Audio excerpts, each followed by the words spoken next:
Alicia, I'm not trying to upset you.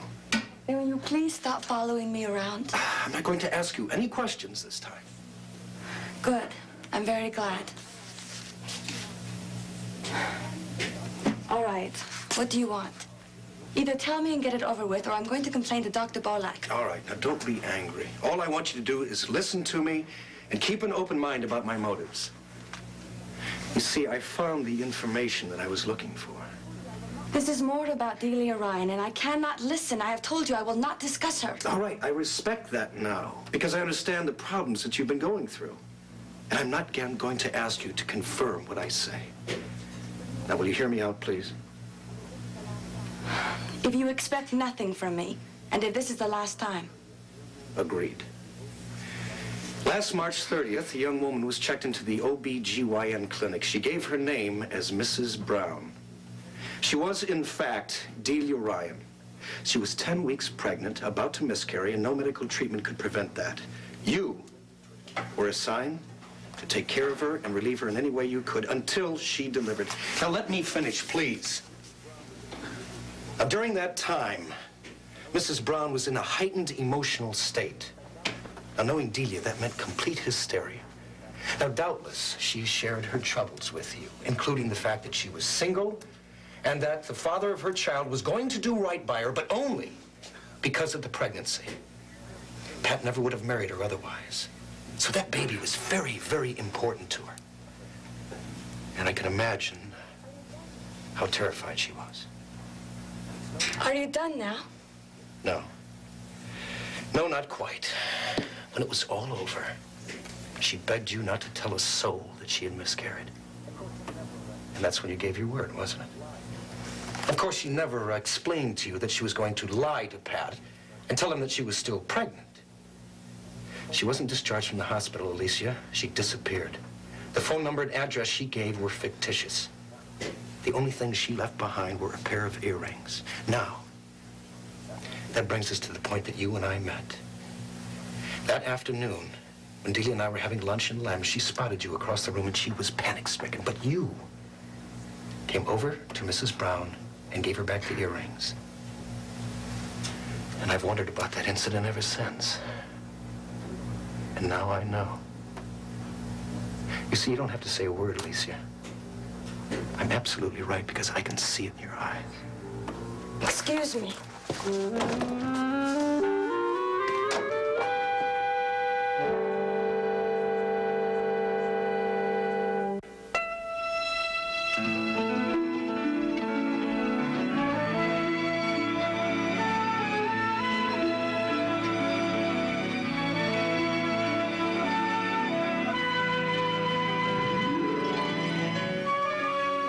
The part of Frank Ryan is now being played by Daniel Hugh Kelly.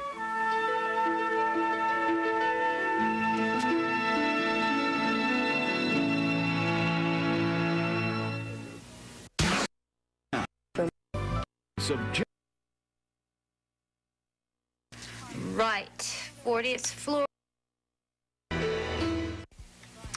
Yep, that's a good day. Right, 40th floor, your office conference room, and you will let my secretary know the exact time. Yeah, I know about that provision. As a matter of fact, I know about the whole will. The reading's just a formality for me, but it's necessary. I'm glad you're getting on with it. Right, Paul. See you then. Bye-bye. Bye. Mrs. Woodard. Yeah, would you please hold all calls for me? Oh, if a Mr. Dean Feist comes, would you please send him up? Thank you very much. Bye-bye. Well, I was afraid you wouldn't have time to stop by. The council session was postponed.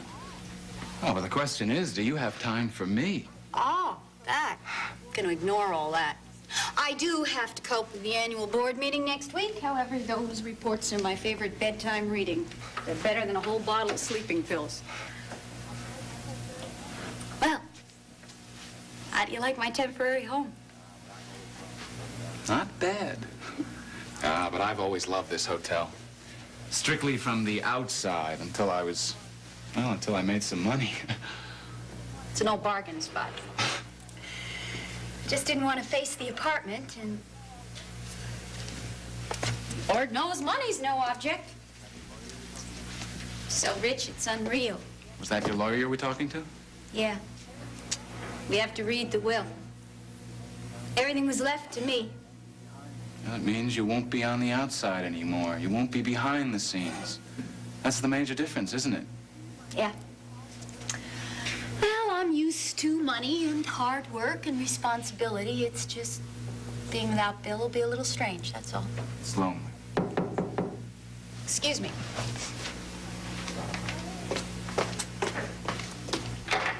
Come in. Good day. I'm Thank you. I'll take these. I believe Mrs. Woodard is expecting me. Yes, of course. Come in, Mr. Feist. Mr. Feist, Mr. Ryan. Hi, how do you do? Nice. Funeral arrangements. Can you stay for a while? Sure, I'll tell you what. I'll go downstairs. There's someone I have to see anyway. Oh, please, don't. Could you stay here? It won't take long. Where's the bereaved, Mrs. Woodard? I'm Mrs. Woodard. Oh, forgive me. Please accept my condolences. This is a trying time, I know, but you and your family can be comforted with the thought that the deceased is in our hands, receiving the most respectful and modern treatment. Yes, that is a great comfort. Thank you very much. Please sit down. May I say that Morgan's honored that you chose our establishment. You won't regret placing your trust in us. Mr. Feist, I've made a few notes. Now, I'll want a service, evening service in the funeral parlor, non-sectarian, and you can expect about 200 people. That'll call for the Crystal Room. Excellent. Yes, then the next day, our clergyman, Dr. Martin, will handle the burial from St. Philip's. That's the Episcopal Church on Of course, I know St. Philip's very well. And may I say, it's the perfect setting for the kind of atmosphere we like to create. What kind of atmosphere is that, Mr. Feist? A kind of elegance.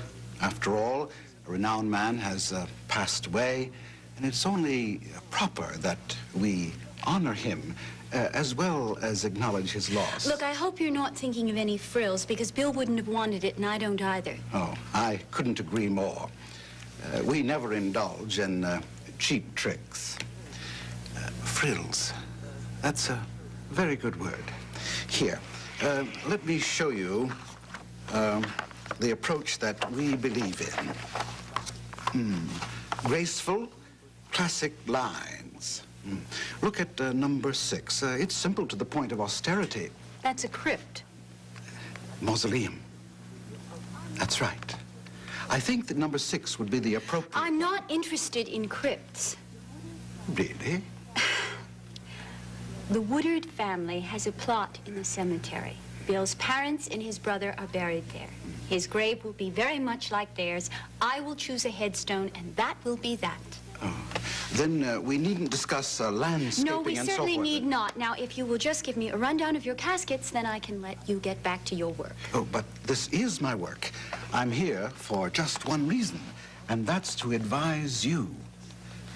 You're about to make a critical decision.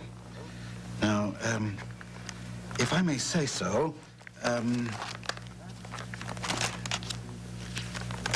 that would be the perfect casket. That's metal. It is solid bronze. Yes, bronze through and through. Oh, I wish you could come down and see it in the showroom. The luster, Mrs. Woodard. I've personally supervised the polishing weekly for the last 4 years.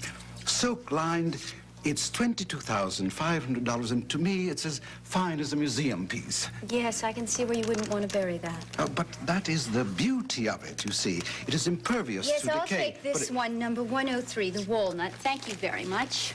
But with the bronze, the idea is to protect the remains, security, you see.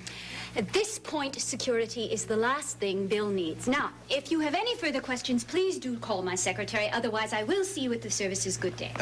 Well, many families think that the deceased should be viewed in a setting that is appropriate to the style in which he lived. Bronze was never Bill's style. But we haven't discussed whether the casket should be opened or closed. The casket will be closed. I may say so. Mrs. Woodard is very tired. I think she'd appreciate some time to herself. Oh, of course. I'm just sorry she won't be able to go to the showroom. I believe she'd understand. Good. Goodbye. If Mrs. Woodard changes her mind about the Browns, if you'll give her this, I'll be at that number. Goodbye.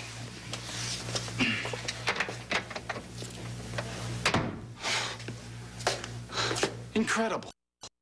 I don't know whether to laugh or cry.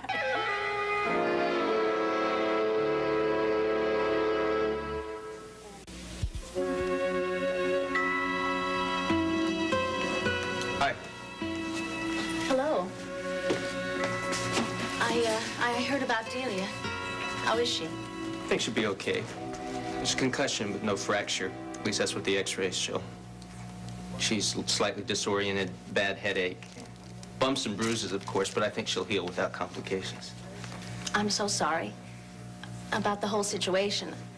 You know the whole situation? Well, Maeve told me that Delia fell because you were both upset. Pushed her. It wasn't as simple as that. No, it wasn't. Fortunately, your brother sees it that way, too. He made out the accident report and managed not to implicate me. Roger? Roger, he's done plenty for me lately, and I can't tell that there are any strings attached. Well, that's kind of amazing. I'm damn grateful to him because if the police had investigated me, I probably would have told them the whole truth. Which is that I've been on pills since the first day of the strike. Amphetamines, 50 milligrams a day, more sometimes.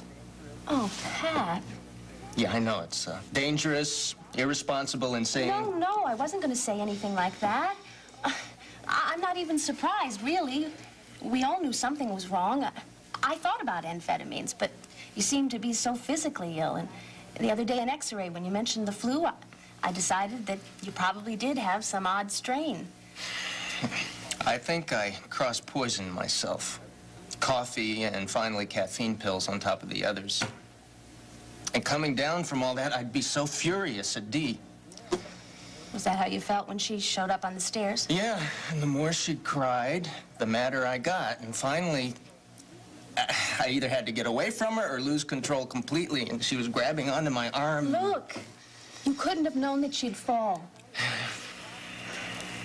What I can't understand is why you didn't collapse days ago. Your body's taken so much punishment. I don't know why I've been doing this to myself. What if you see someone? A shrink? Al Pagano? Well, I might when I get myself straightened out physically. Al's been treating Delia, so at least he'd have some idea of where I'm coming from.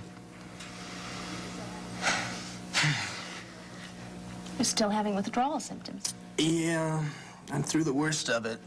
At least my head's working now. And I'm okay with Delia. The anger has stopped. You've stopped feeling it. Which doesn't mean it's gone away. I know. That's something else I ought to get into with Al. But I haven't been able to tell if the pills have made me crazy or if they've just brought a lot of stuff up to the surface. Both, huh? Probably. Faith. What about Delia? Does she know? No, I haven't told her about the pills yet. I thought I'd let her recover first and let me recover, and then we'd be able to talk again. Yeah. Well, that's probably a good idea. You'll both be able to see things more clearly. Hope so. Pat? I thought you were off duty. Yeah, right. Are you okay? Yeah. See you. Yeah, bye-bye. Was something important going on? Something it's just as well you interrupted. Oh, it is so hard to feel so sorry for him and still keep up such a friendly distance. Yeah, I can imagine. He told me how helpful you've been. It was very good of you. Not at all like me, huh? Well, Can't help wondering why you're suddenly so kind to him. Is there any special reason? You just...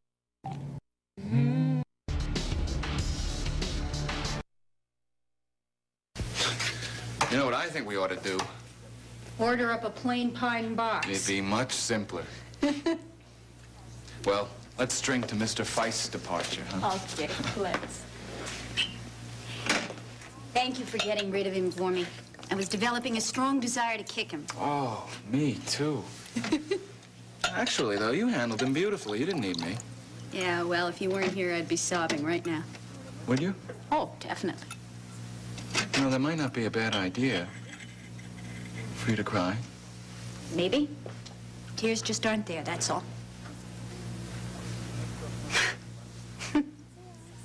What's so funny, Mr. Feist? Yeah. No, not really. I was thinking about Bill waking up in a crypt, mausoleum. Cold, dark, damp, without even a decent mattress. Oh, Lord, what a fuss he'd make. I mean, I can just hear it. Ray, will you kindly inform these idiots that it is the middle of winter? And what the hell is going on? No slippers, no phone, no papers. You'd see then what Mr. Feist would do with the deceased. Bill'd run right over him. Oh, no. You did something close to that in your own quiet way. Ah. You backed right off about the crypt. Yeah, but that's because his heart wasn't there. I know. $22,500 worth of bronze is where it's really at. That boggles the mind. Hey, think about it, really. He spends 4 years polishing this gleaming, beautiful thing, so one day it'll be so pretty, somebody will just have to put it in the ground. I don't understand it. Big profit, I guess. No, I think he's really into it. I really think he really thinks that thing ought to be in a museum. He's nuts. It's crazy. The whole business is crazy. Well, I'm all for people taking whatever consolation they can from custom and ritual. And certainly most of the funeral parlor routine today is aimed at the living, but if I may say so, Mr. Feist was a bit much. I don't want to let that man get near Bill. He'd hate it so damn much, all the pretension and the deceit. No, I'm all right. It's just Bill always hated it whenever you lied to him, that's... Ray. Let it out, Ray. Look, it's all right. Will you let it out?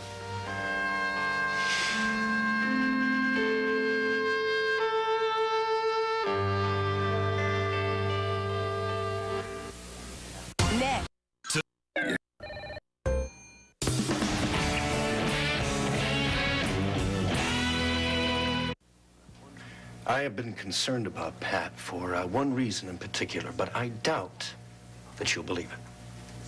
I'll try, all right? Okay. I feel sorry for him. All right, now come on, you said that you would try. I am, Roger. But it's not happening, right? Okay. How about this? Pat is in the middle of a disastrous marriage, and I have my own best interests at heart. His marriage and your best interests now. Not Delia. Still, after her nervous breakdown and her hanging on to Pat for dear life and... Faith. What? All the ways that she is terrible for Pat, she's fine for me. But putting all of that aside, disturbs me to see Pat unravel. I like him. I think he's a fine doctor, and Delia has him so close to the edge that he'll waste away unless he gets help, which I'm willing to do. I think you mean that. My trusting baby sister. Listen, when you were talking to him, did you get any sense as to where he's going in terms of Delia? Sorry. No divorce. No, I didn't expect anything that final. It'd be smart not to expect anything at all. That marriage is forever. You know, maybe you need to say that, but I don't believe that you think that any more than I do. Those two people are not doomed to each other. Pat is doomed to her. No. Suppose she hadn't been pregnant when they got married. He would have found some other excuse. Baby made all the difference in the world. She was trying to catch Pat for years, but he wouldn't be caught until there was the child. He loved you. He wanted to marry you. But morality and responsibility and his religion and even his parents were on the side of that unborn baby. He did what he wanted to do. Delia did not force him to sleep with her. Let's just drop it, okay? Honey, look, I'm sorry. The point is, she was pregnant, the marriage happened, and neither one of them can let go. Now, nothing short of an act of God is going to break them up. That's an interesting thought, isn't it? An act of God. Yeah, it's delightful. Something to free the two of them, to allow Delia to discover that she can take care of herself. She could move mountains if she knew that. Pat would be able to get on with his life. Well, look. You speak to God and see what you can arrange, Roger. In the meantime, leave me out of it. Anything you say. Well, if God won't arrange it, maybe Roger can. Settle in for a night of drama featuring the biggest stars from your favorite TV shows and movies. It's your night for a great film with the Sunday Night Movies, every Sunday night at 10 on SoapNet.